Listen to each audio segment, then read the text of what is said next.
ख्रिस्त में मेरे प्यारे भाइयों एवं बहनों, आज हम आगमन काल के दूसरे सप्ताह में प्रवेश करते हैं। आगमन काल एक तैयारी का समय है, जब हम प्रभु यीशु के प्रथम आगमन की यादगारी में क्रिसमस के लिए तैयारी करते हुए प्रभु यीशु के दूसरे आगमन के लिए अपने आप को तैयार करते हैं। एक ख्रिस्ती होने के नाते यह हमारा विश्वास है कि प्रभु ईसा मसीह ने हमारे मुक्ति के लिए 2000 साल पहले जुदा के बेथलेहम में जन्म लिए और दुनिया के अंत में मनुष्य जाति का न्याय करने के लिए फिर एक बार वापस आएंगे।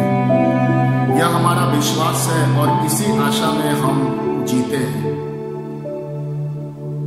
इसीलिए प्रत्येक वर्ष कैथोलिक कलीसिया हमें यह आगमन काल का समय देता है कि हम अपने जिंदगी को जांच करके देखें और अपने आप को प्रभु के आगमन के लिए तैयारी करें। आज के पाठों के द्वारा भी इसी बात पर जोर दिया जाता है और हमें प्रभु यीशु के प्रथम जन्म के पहले उस समय में ले लिया जाता है जब पहली बार ईसायास नबी और यूहन्ना बपतिस्ता ने प्रभु के आगमन की भविष्यवाणी की थी और लोगों को उसके लिए तैयार किया था।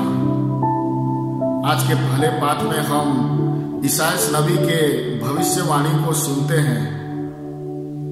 जब यह भविष्यवाणी इस्राएली जनता को पहली बार सुनाई दी थी तो उस समय इस्राएली जनता दूसरे राजा के गुलामी में थे।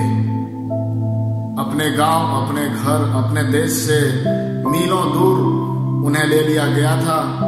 वे बहुत सारे कठिनाइयों का सामना करते थे, उन्हें प्रताड़ित किया जाता था और इसलिए उनका एक आशा था, उनकी एक अभिलाषा थी। वे प्रार्थना क्या करते थे कि जिस तरह ईश्वर ने मूसा नबी के द्वारा उनके पूर्वजों को मिस्र देश के गुलामी से छुड़ाया था, उसी तरह ईश्वर फिर एक बार आकर एक मसीहा के द्वारा उन्हें इन राजाओं के गुलामी से छुड़ाएगा। ठीक इसी समय ईसायास नबी उनके सामने प्रकट होते हैं और कहते हैं कि प्रभु ने उनकी पुकार सुन ली है।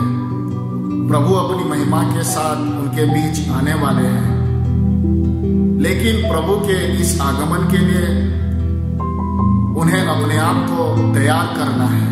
ईसायास नबी कहते हैं प्रभु का मार्ग तैयार करो। बहुत साल बीत चुका है, लेकिन ईसायास नबी का यह भविष्यवाणी अभी तक पूरा नहीं हुआ है, क्योंकि लोगों ने उनके भविष्यवाणी को गंभीरता से नहीं लिया और उनके बताए हुए मार्ग पर नहीं चला। अभी इस्राएली जनता रोमियों के गुलामी में है और इसी बीच उनके सामने यूहन्ना बपतिस्ता प्रकट होते हैं। वही भविष्यवाणी और वही संदेश को उनके सामने फिर एक बार रखते हुए उन्हें आह्वान करते हैं कि जो भविष्यवाणी ईश्वर ने ईसायास नबी के द्वारा किया था वो अभी पूरा होने वाला है। प्रभु का दिन निकट आ गया है। पश्चाताप करो और प्रभु का मार्ग तैयार करो। ख्रिस्त में मेरे प्यारे भाइयों एवं बहनों, वही संदेश जो हजारों साल पहले इस्राएली जनता को ईसायास नबी और यूहन्ना बपतिस्ता के द्वारा दिया गया था, वही भविष्यवाणी, वही संदेश, वही मांग आज हमारे सामने रखा जा रहा है, ताकि हम इन पर मनन चिंतन करके योग्य रीति से अपने आप को क्रिसमस के लिए और प्रभु के दूसरे आगमन के लिए तैयार कर सके। बहुत सारे लोगों ने, जिन्होंने यूहन्ना बपतिस्ता के आवाज को सुना, यरदन नदी में जाकर बपतिस्मा ग्रहण किया, अपने पापों का पश्चात, अपने पापों के लिए ईश्वर से माफी मांगी, प्रायश्चित किया और एक नई जिंदगी की शुरुआत करते हुए यूहन्ना बपतिस्ता से बपतिस्मा लिया, ताकि जब प्रभु उनके बीच में आए तो वे प्रभु को पहचान सके और उनके महिमा में सम्मिलित हो सके।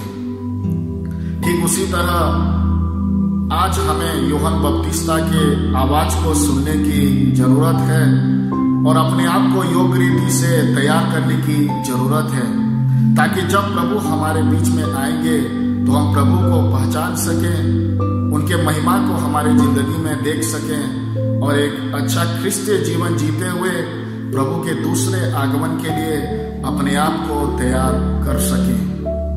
ख्रिस्त में प्यारे भाइयों एवं बहनों, कुछ महीने पहले जब डोनाल्ड ट्रंप इंडिया आए थे तो कहा जाता है कि भारतीय सरकार ने बहुत सारा पैसा उन पर खर्च किया था उनके तैयारी के लिए, ताकि वे सुचारू रूप से उस जगह में पहुंच सकें जहां उनको जाना था। एक ऐसा मार्ग तैयार किया गया था जहां कोई बाधाएं नहीं थी और बहुत ही अच्छी तरह से उनकी जो गाड़ी थी उस रास्ते से होते हुए उस स्टेडियम तक पहुंच सके। ठीक उसी तरह प्रभु हमारे बीच आने वाले हैं। जिस तरह भारतीय सरकार ने डोनाल्ड ट्रंप के लिए अपने आप को तैयार किया था, उसीलिए हमें भी अपने आप को, अपने हृदय को प्रभु के आगमन के लिए तैयारी करना है। जब कोई मेहमान हमारे घर में आता है तो हम अपने घर के आसपास अपने घर को अच्छा से साफ सुथरा करके सजाते हैं ताकि उन्हें अच्छा लगे और वे अच्छी तरह से हमारे घर में आ सके। ठीक उसी तरह हमें भी अपने दिल को, अपने हृदय को प्रभु के लिए तैयार करना है, ताकि प्रभु के आने में कोई बाधा न हो।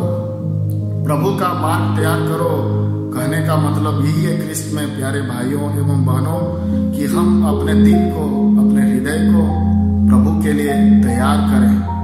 हमारे जिंदगी में जो भी ऐसे उबड़ खाबड़ हैं उन्हें समतल करें, ताकि प्रभु बिना किसी बाधा से हमारे बीच आ सकें, हमारे व्यक्तिगत जिंदगी और हमारे परिवारों में आ सकें।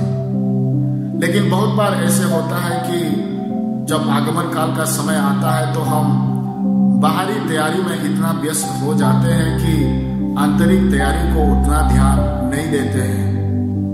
शायद इस बार कोरोना वायरस के कारण हमारे बाहरी तैयारियां बहुत कम होगी, इसलिए आइए जो कुछ भी समय हमारे पास है हम उसे हमारे आंतरिक तैयारी के लिए लगाएं।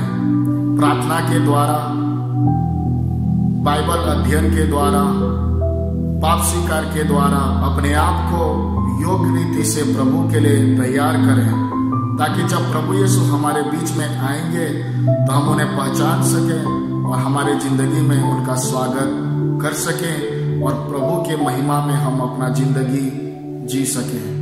आमीन।